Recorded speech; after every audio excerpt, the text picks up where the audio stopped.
योगेंद्र स्वामी ग्रंथराज परमात्म प्रकाश जी में आत्मा के सही स्वरूप का व्याख्यान कर रहे हैं। चिद पिंड ज्ञान घन भगवान आत्मा जब पंच परमेष्टि का आश्रय लेता है तब देवत्व को प्राप्त होता है। जब निज का आश्रय लेता है तो देवत्व को प्राप्त होता है। और जो जीव पर द्रव्यों का आलम्बन लेता है, विषय कसाय का आलम्बन लेता है, वो नरकादि दुर्गति को प्राप्त होता है। इसलिए प्रत्येक धार्मिक अनुष्ठान करते समय तत्वज्ञानी मुमुक्षु जीव उस आश्रय पर ध्यान रखता है जिसका आश्रय लेकर के अशरीरी सिद्ध भगवान बने हैं, कल्याणक स्थान को प्राप्त हुए हैं। और कल्याणक स्थान को प्राप्त वही जीव होता है जिस जीव ने निज ध्रुव ज्ञायक का आश्रय लिया है। ज्ञायक के आश्रय के पूर्व पंच परमेष्टि के आश्रय को भी प्राप्त किया है। जितने गंभीर आलंबन होंगे उतने गंभीर विषय का आलंबन लेने पर भावों की विशुद्धि होगी। बहुत समझने की आवश्यकता है। यदि पतला तांबा है, पतला लोहा, धातु पतली है, तो उसको तपाने के लिए अग्नि का जो घनत्व है वो कमजोर होता है। यदि अधिक मोटा लोहा आपको मोड़ना है, गर्म करना है, तो उसके लिए लकड़ी के कोयले से काम नहीं चलेगा, सामान्य लकड़ियों से काम नहीं चलेगा। वहां तो आपको पत्थर का, गिरडी का, धनवाद का कोयला चाहिए। ऐसे ज्ञानियों संसार में भवनवासी, यंत्र दोषी और बेईमानी, ये चार निकाय के जो देव है, इन देवों की प्राप्ति के लिए भी आपको वही घनत्व के अनुसार विषय देखना पड़ेगा। और जैसे सौधुर मंत्र बनने के लिए, सर्वासिद्धि का देव बनने के लिए, लोकांतिक देव बनने के लिए वहां तपस्या का घनत्व चाहिए। और अरहंत भगवान बनने के लिए उत्कृष्ट तपस्या का घनत्व चाहिए। उस घनत्व के लिए अग्नि की उपमा क्यों दी जा रही है? क्योंकि जो भी वस्तु होगी, कठोर से कठोर वस्तु को पिघलाने की योग्यता किसी में, उसका नाम अग्नि है। पत्थर को भी राख करने वाली अग्नि होती है और लोहे को भी भस्म बना देती है। महात्मा बोले सोने को भी भस्म बनाती, उसका नाम अग्नि है। स्वर्ण भी भस्म हो जाता है, उसका नाम अग्नि है। जो अग्नि संसार की बहिरंग अग्नि सोने को भस्म कर सकती है, तो ध्यान अग्नि कर्म की कालिमा को भस्म कर देती है। इसलिए मंगलाचरण कर्ता ने कहा, जे जाया झाड़ किए कम कलंक ढहे।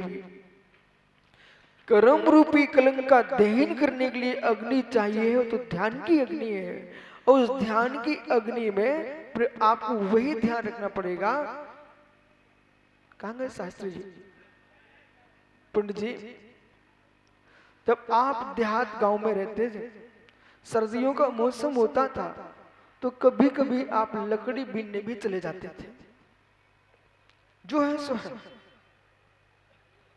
वो लकड़ी बीनने जाते थे। परंतु जो लकड़ी आप बाजरा ज्वार के खेत से वहां के सूखे ठटेरे भी उठा लाते थे, पर उससे जो आप तपाते थे वो पानी तपाने के काम में आ पाता था। उस अग्नि से रोटी नहीं बन पाती थी।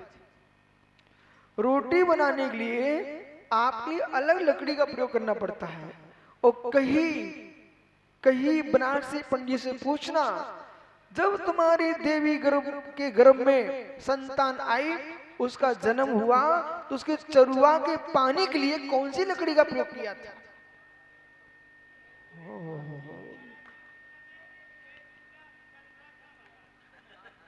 इसलिए पंडित जी विश्वास रखो, जिस माँ ने चरुआ का पानी बहुत गर्म पिया है वो स्वस्थ रहती है, और जिसका चरुआ का पानी ठंडा हो गया है वो मेरे मित्र मां मृत्यु को भी प्राप्त हो सकती है।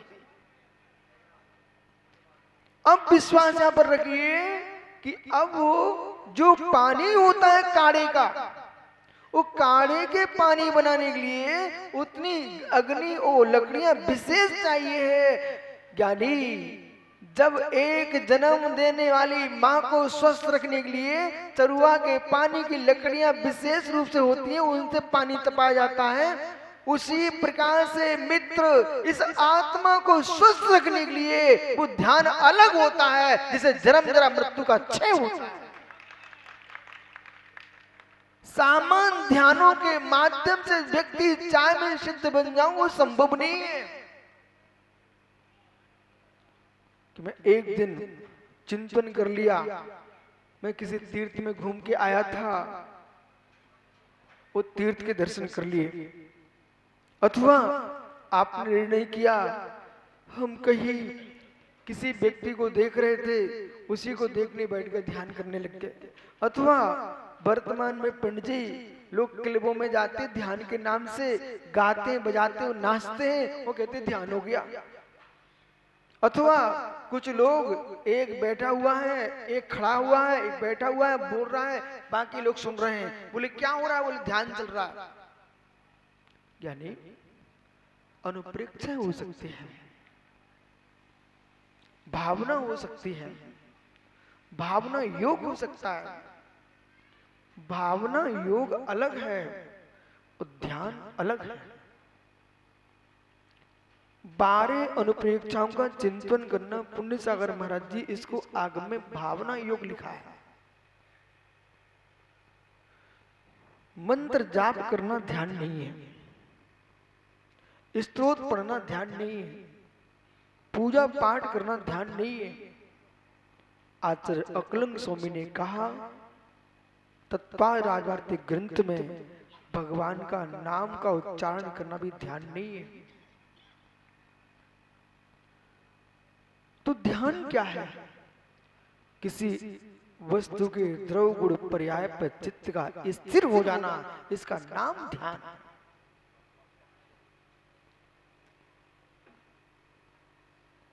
वस्तु के ऊपर चित्त का स्थिर होना, इसका नाम ध्यान है। व्यवहार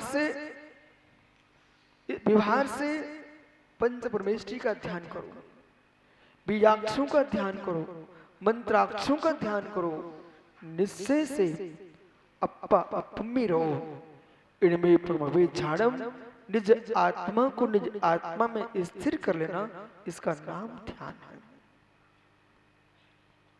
भगवान की माला फेल करके 24 घंटे निकाल देना बहुत सरल साधना है।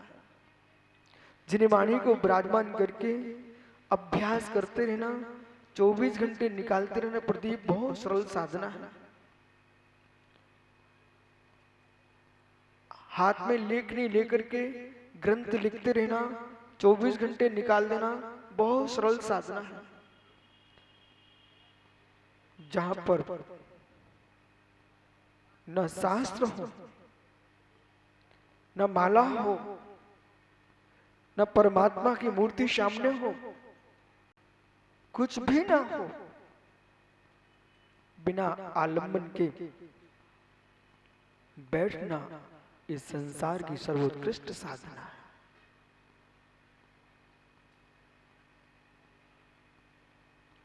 दूसरे से बतियाते रहना तो घंटों घंटों मालूम नहीं चलते, और शब्द से बात करने के लिए 1 मिनट भी तुमको कठिन होता है। इसलिए मुमुक्षु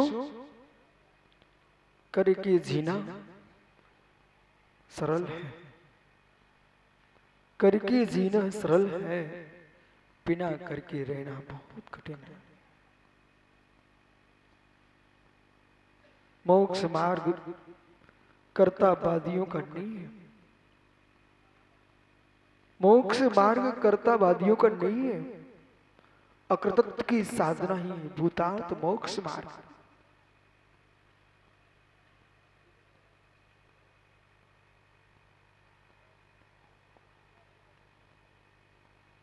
मोक्ष मार्ग की साधना कुछ नहीं करना ही उत्कृष्ट साधना है। और जब तक इस विषय को नहीं सुना जाएगा, नहीं जाना जाएगा, तो लोग यही सोचते रहेंगे कि जो जगत में हो रहा है यही मोक्ष मार्ग है। परंतु मित्र, इन सब का विराम जब हो जाएगा वही परमार्थ मोक्ष मार्ग है। जिनकी हम कल्याणक बना रहे हैं, वे कल्याणक अवस्था को जो प्राप्त हुए हैं, वे कर्तृत्व बुद्धि से परमात्मा पद को प्राप्त हुए हैं। मित्र, अकृतत्व बुद्धि से परमात्मा बने हैं। ब्रह्मांड की सर्वोत्कृष्ट साधना का साधना करने वाला साधक को ये जगत से शून्य होकर जीने वाला है। फिर वहां ध्यान ध्याता थे का विकल्प,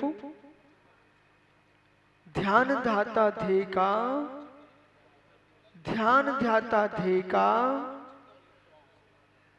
मित्र, न ध्यान का विकल्प है, न ध्याता का विकल्प है, न ध्येय का विकल्प है। ऐसा परम योगी है वही समर्षि भाव का भुक्ता है। परिषदों का आलम्बन निज सत्ता को उद्घाटित नहीं करने देगा। परिषदों का आलम्बन निज सत्ता को उद्घाटित नहीं करने देगा।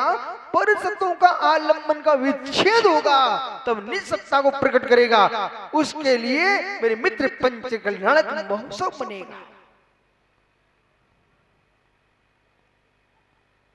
जो भीड़ दिख रही है आपको, तीर्थंकर के माता पिता का सम्मान, तीर्थंकर के कल्याणक महोत्सव, गर्भ कल्याणक, जन्म कल्याणक, दीक्षा, ज्ञान, मोक्ष, पांचों ही कल्याणक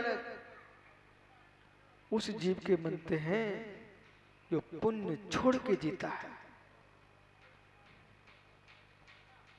माता जी, सुनने में कठोर लग रहा है, लेकिन आज आपको मैं सत्य बता रहा हूं, बिल्कुल सत्य बता रहा हूं। पंचगण का पुण्य उन्हीं जीवों को प्राप्त होता है जो पुण्य छोड़ के जीते। और धन्य हो आप जैसे ज्ञानी जीव इस बात को सुनकर ताली बजा रहे हैं, तो मुझे लगता है सत्य सभी समझते हैं। पुण्य सुनिए,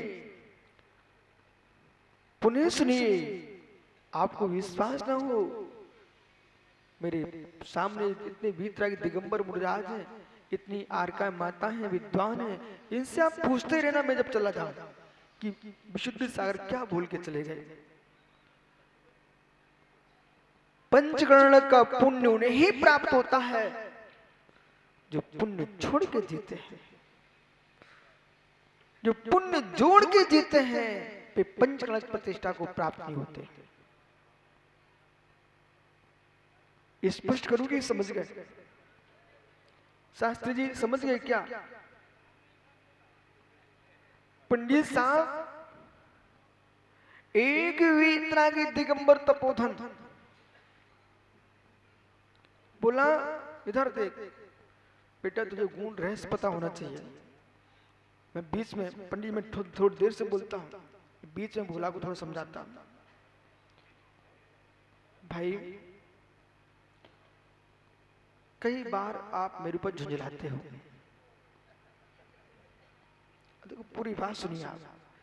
कई बार आप झुंझलाते हो, आप ही नहीं सुब्रत सागर भी झुंझला लेते, वे ही नहीं पुण्य सागर भी झुंझला लेते हैं।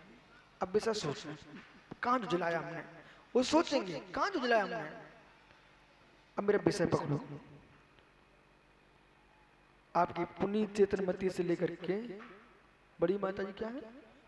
सुररत्नवती।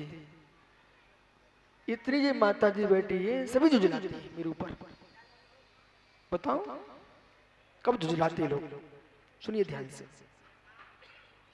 माना कि दीक्षा हो रही थी, अचानक बैठने की व्यवस्था विकृत हुई और मैं मुस्कुरा के खड़ा हो गया। पुण्य सागर जी मेरे पास आए, विष्णु सागर आए, क्यों कुछ हो तो नहीं गया, लगी तो नहीं है? और मैं मुस्कुरा के फिर से बैठ गया। सो इनके मन में चल रहा था, कैसे महाराज ये सब कुछ हो गया और फिर मुस्कुराने लग गए। ठीक है, इसको हम झुंझलाहट बोल रहे हैं। कोई गलत तो झुंझलाहट नहीं समझना। महाराज मन में आया कि नहीं आया? एक क्षण को आया कि ये चेहरा देख रहे थे, अब ये विशुद्ध सागर क्या करते हैं। ठीक है, बोला इलक जी आए, तुम्हारे चेहरे पे रेखाएं बन गई। बेटा सुनो ध्यान से, ध्यान से सुन। मैं क्यों नहीं रेखा बनाता हूं, झुंझलाहट क्यों नहीं ले आ पाता हूं? मुझे मालूम है ये पर्याय बाहर की चल रही हैं, इनसे मेरे परिणाम पर कोई फर्क नहीं पड़ता है, पर मैंने अपनी पर्याय विकृत किए परिणाम की, उसे फर्क पड़ जाएगा। वो कैसा? एक मासोवासी महामुरदास जंगल में ध्यान में लीन थे। एक भव्य श्रावक भोला प्रतिदिन बंजी करने निकलता था। बंजी शब्द का प्राचीन शब्द है बंजी। पोटली रख करके और गांव-गांव में घर घर में व्यापारी लोग जो बेचने जाते सामान, उसको पहले के लोग बंजी बोलते थे। ठीक है ना? और प्रत्येक प्रांत में बंजी चलती है। हमने देखा है कि जो पंडित जी रोने की भाषा, लड़ने की भाषा और बहुत सारी चाय बेचने की भाषा, भिंडी तुरैया बेचने की भाषा, मैंने हर प्रांत में बिहार किया, एक से मिली सब जगह। तो जो बंजी की भाषा थी वो व्यापारी धर्मात्मा था।